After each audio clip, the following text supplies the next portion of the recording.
This is the VOA Special English Technology Report. Scientists say enough energy is wasted in the oil and gas fields of Texas every year to provide electricity to 100,000 homes. Businessman Loy Sneary says he is using that wasted energy to create a profitable business called Gulf Coast Green Energy. Loy Sneary says 60% of all energy produced in the world today is being lost as wasted heat. He wants to capture some of that heat from the thousands of oil and gas wells in Texas and turn it into electricity. He says the potential electricity that could be created is greater than all the coal-fired plants, natural gas plants, and nuclear power plants in the world. Deep underground, the earth is hot. If you drive a drill down into hard rock or shale, the drill bit gets hot. Loy Sneary uses his green machine technology to capture some of the energy that is produced when hot meets cold. The machine moves hot well water through one pipe next to one filled with a cooling fluid called refrigerant. The refrigerant boils and steam is produced. This steam is used to make electricity. In fact, Loy Sneary says much of the technology works just like a steam turbine. It is not just oil and gas wells that can provide waste heat for the green energy machine to use for electricity. The heat recycling technology can work with solar energy collectors, coal-burning power plants, and internal combustion engines. Loy Sneary says almost any industrial process that produces waste heat can produce power. Last year, Loy Sneary connected his device to the boilers at Southern Methodist University in Dallas, Texas. He used that system's waste heat to create electricity, helping to reduce the university's energy costs. Maria Richards is SMU's geothermal laboratory coordinator. She says the lab's temperature maps help Loy Sneary find hot areas near oil drilling operations. Those areas are where he can deploy his machines. The school and Gulf Coast Green Energy have worked together for several years. Maria Richards says there is a lot of heat in the Gulf Coast area. She says that made her group realize it could use that resource by working with the oil and gas wells. Loy Sneary is now negotiating with drillers in Texas and is working on a project in West Virginia. He is also looking at other states. Find transcripts, MP3s, and PDFs of our reports for e-readers at voaspecialenglish.com. For VOA Special English, I'm Mario Ritter. I'm Alex Villarreal with the VOA Special English Technology Report. Representatives from some of the world's leading broadband service providers and equipment manufacturers met in San Diego, California in December. They talked about the future of broadband and the Internet protocols that govern it.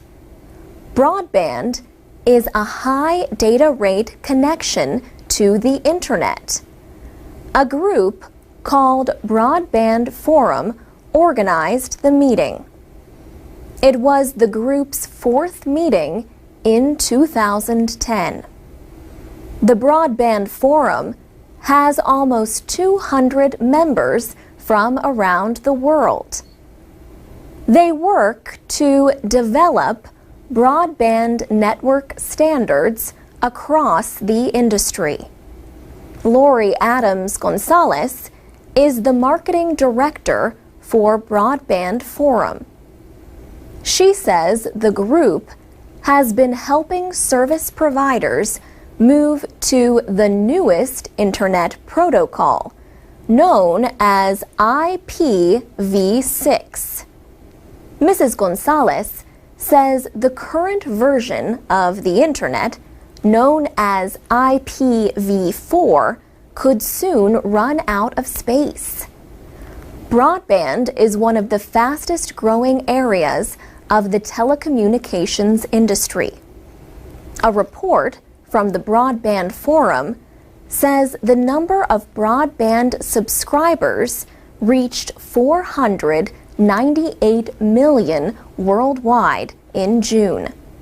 By the third week of July, it had passed 500 million. That represents 1 in 5 homes worldwide. Mrs. Gonzalez says much of the growth has come from an unexpected source: developing countries. Asia represents almost 41% of the total broadband subscriptions. More than 120 million of those subscribers are in China. The report from the Broadband Forum also looked at Internet Protocol Television, or IPTV. IPTV is one of the main developments leading the growth in broadband. IPTV uses fast broadband connections to bring television programs into homes. It normally requires a subscription and a special box on top of the television. The Forum report said IPTV subscriptions had grown to more than 38 million by the end of June. France has the highest number of IPTV subscribers at more than 9 million. China and the United States are next, with an average of more than 6 million subscribers each. The Broadband Forum released its latest usage report in December. There was more growth for both broadband and IPTV. For VOA Special English, I'm Alex Villarreal. Our programs are online with transcripts and MP3 files at voaspecialenglish.com.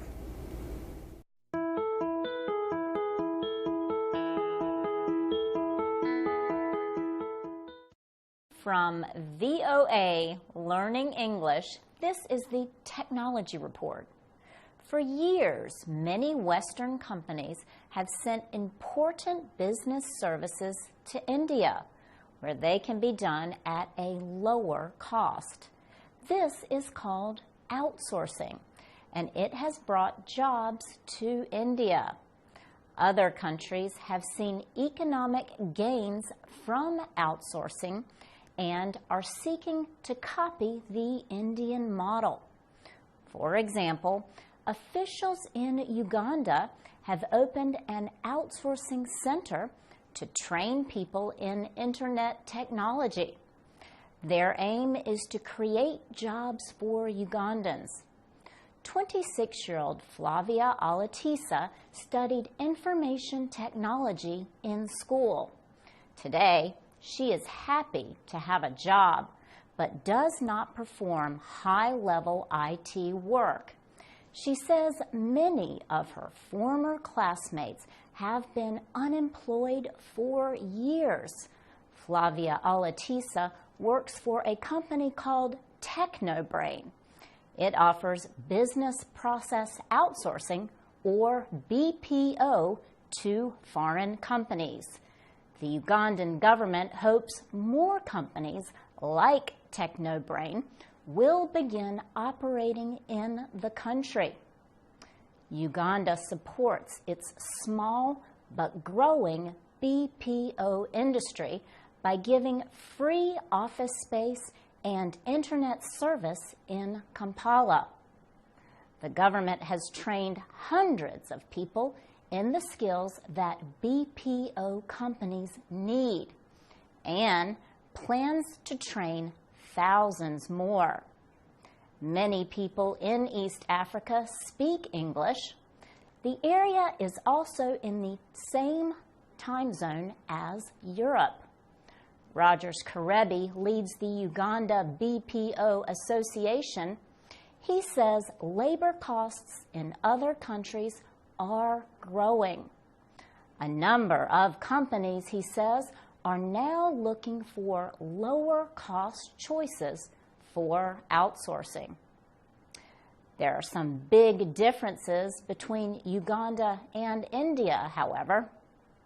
The cost of internet service in East Africa is higher, but most experts agree that the cost of internet service will, in time, go down. For VOA Learning English, I'm Laurel Bowman.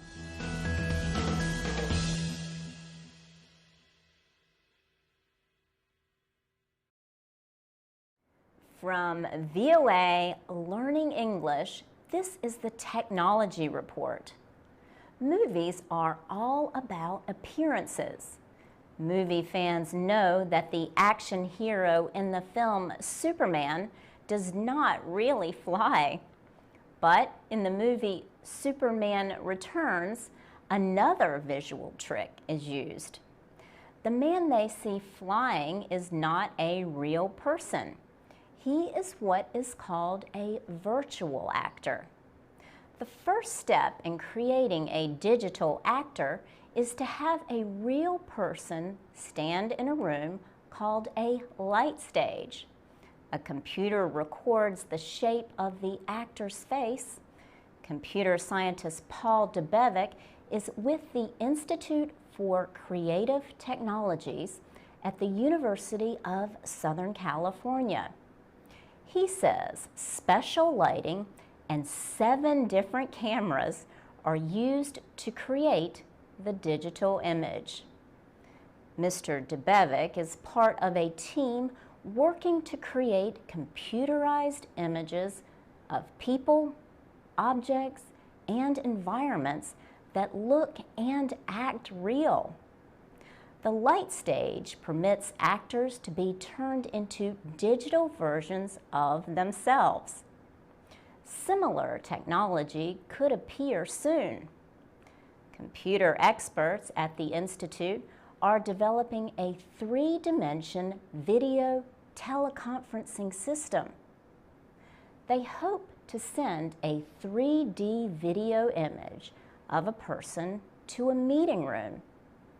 The image would be able to work with the people in the room who would see it without special eyeglasses. Paul Debevec says 3D meetings would make it seem like all of the attendees are in the room together. How far are we from 3D teleconferencing? Paul Debevec says businesses will begin to use 3D video teleconferencing in the next 5 years. The Institute is using its light stage and interactive 3D technology to record video testimonies of Holocaust survivors for the Shoah Foundation, also at USC. The 3D images could be shown in classrooms and museums. For VOA Learning English, I'm Laurel Bowman.